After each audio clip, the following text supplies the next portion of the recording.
Hey, what's up everybody? And today we're going to be installing the throttle body spacer for my 2011 Hyundai Sonata. This is a 2.4 liter engine. This is my third video for the upgrade for my project car. And yeah, so this little guy right here is supposed to increase airflow efficiency with the vehicle right here through the intake down into the throttle body that's sitting right here, and it's going to go in between the throttle body and the manifold that's sitting right up in there, just like that. So I'm going to go ahead and pull back. I already started pulling back my cold air intake. Hopefully this was enough clearance for that. Hopefully won't butt up too much with my battery here. And I'm going to remove these 4 bolts, these 4 screws right here. 1, 2, there's another one under here, 3, and 1 back here. Can't really see because the hose is in the way. But yeah, so once again, this is supposed to make the airflow a little more efficient, bringing in more cold air into the engine to get a better fuel to air ratio mix. Again, the object of this is to increase make the airflow a lot better with the engine, which will in turn increase a little bit more torque and turn around a little bit more horsepower. So I'm not expecting a huge performance, if hopefully there is some performance at all, but you know, we'll see what this little guy does. And how it's supposed to work is it goes in just like this. It's got the O-ring faces the throttle body port itself, and it just sits right in between. So right now I'm going to go ahead and pause this video, unscrew the 4 screws that are right here for the throttle body, and yeah, I'll be right back. Alright, so I was able to get 1 of the 4 screws off the throttle body, which is this guy right here, and it is the bottom one to the bottom left. So that is these are a little pain in the ass to actually get off. I didn't anticipate it to be like that, but again, what do I know? I don't know what the hell I'm doing. I'm just a man who loves his car and just trying to make it a little faster, that's all. A little bit better. But I've got 1 screw down, 3 more to go, and I will pause it right now and let you guys know when I'm ready to put on the throttle body spacer. And yeah, alright, see you guys in a bit. Alright, so now I have all 4 screws taken out of the throttle body right here. You guys can see the screws have been removed. 1, 2, 3, 4. God damn, no one tells. Why didn't anyone tell you just removing 4 screws is such a pain in the ass here? I couldn't get the hose clamps. I got the hose clamps off my intake, but the hoses are welded onto there. I can't get that off. So this intake was really getting on my nerves, getting in the way, and also a lot of these vacuum hoses were in the way as well. So kudos to the mechanics who do this for a living. I am not a mechanic, so I tip my head off to you.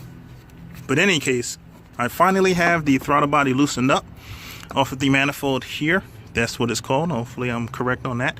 And I'm going to insert the spacer, which goes right in between here. So again, I'm just learning this for the first time, but I haven't seen a lot of videos for such a thing, for the actual process.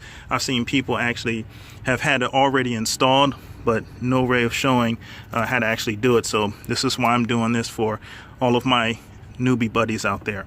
Alright, so see if I could hold this right here. So the throttle body is disconnected, and the spacer is going to go O-ring side facing the throttle body right up in between there, and it's just going to sit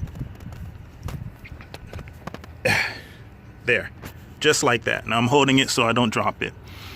Now what I'm going to do here is put on these screws, and these screws right here are actually a little bit longer than the factory screws that it came with, so I can't use the factory screws anymore.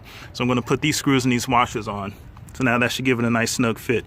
Also, the spacer comes with these little ports on the side, and these are for if eventually we decide to do some nods injection, which I doubt I'll be doing it anytime soon.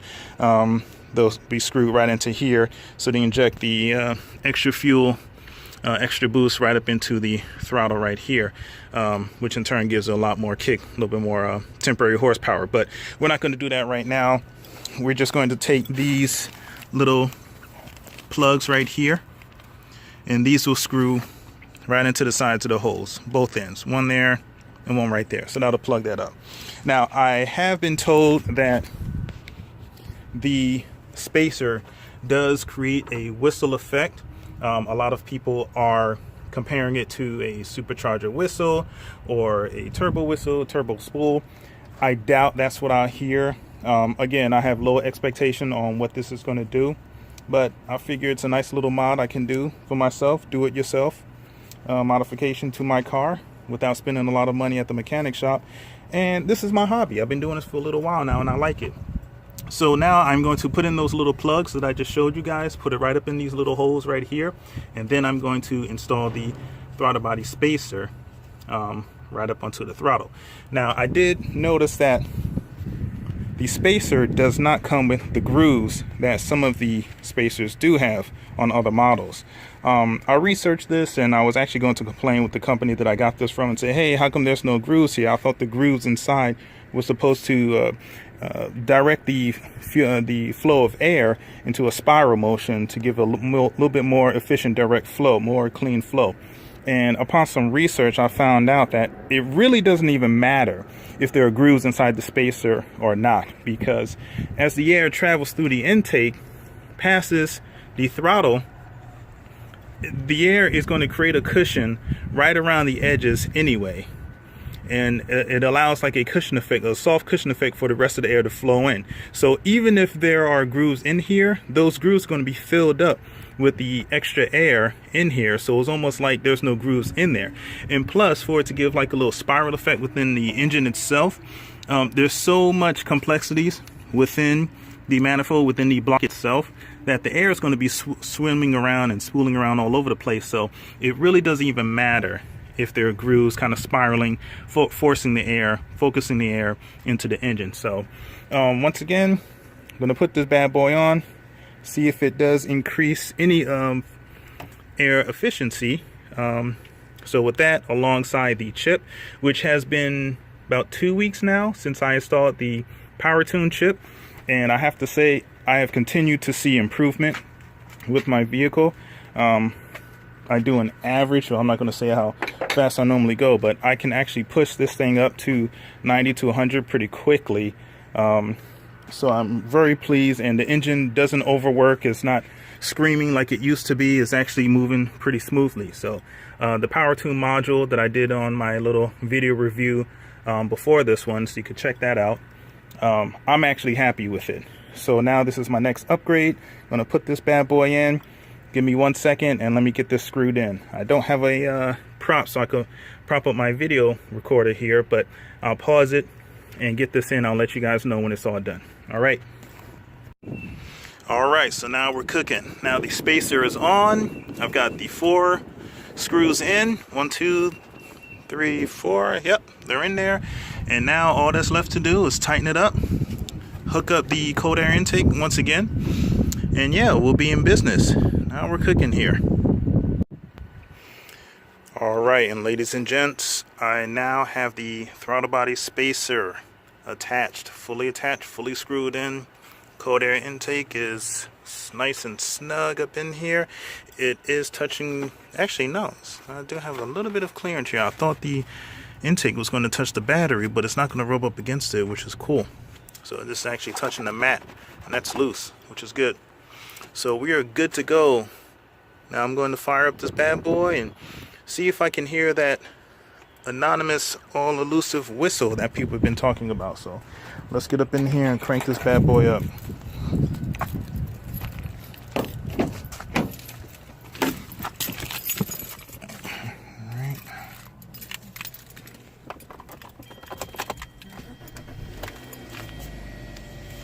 From the New York Lottery, and you could be one of over 4 million winners. Let's take a look.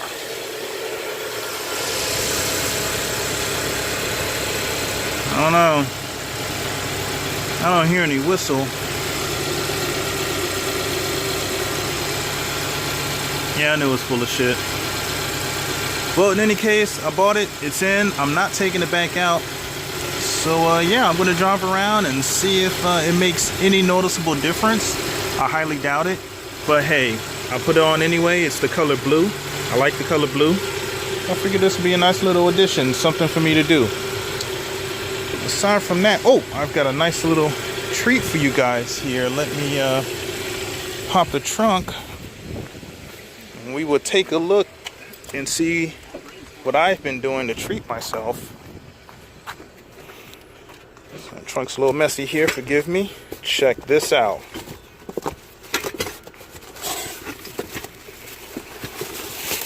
Ooh, nice, right? Yeah. This sound, when I first heard this sound, I said, you know what? I love the sound of a supercar. A muscle car, for that matter. I don't have a muscle car, but hey, I can stunt. So I'm gonna put this bad boy on. Got a nice little carbon fiber muffler tip to go with it, which is right here.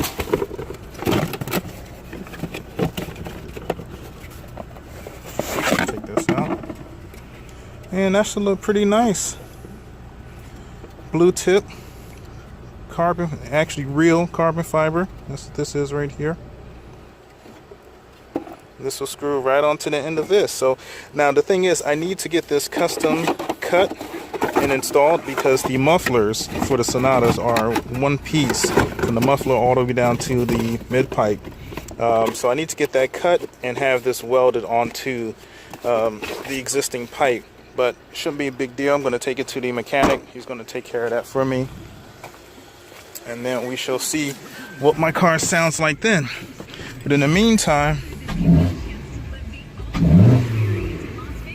I do like the sound of the intake. That sounds pretty badass. That's the engine cold air intake making that noise. So yeah, everybody, I now have a little bit more sporty sound to my car. I like it, and I think I'm gonna roll with it. So until the next upgrade, I'll be putting in some new LED strip lights onto the hood. I'll show you what that looks like. Right now, I just have these Spec D tuning lights. They're pretty cool. I had them for a good while. I like them. The bulbs went out though. I had HIDs for a while, but the HIDs blew out. But I've got nice little LED strips that's going to come around here, and it's going to be a single light instead of these individual lights down here. But yeah, everybody, thanks for watching, and I hope that was a nice little learning lesson for you. Stay tuned for the next install as I start swapping out my headlights here. Till then, take care, guys. Bye.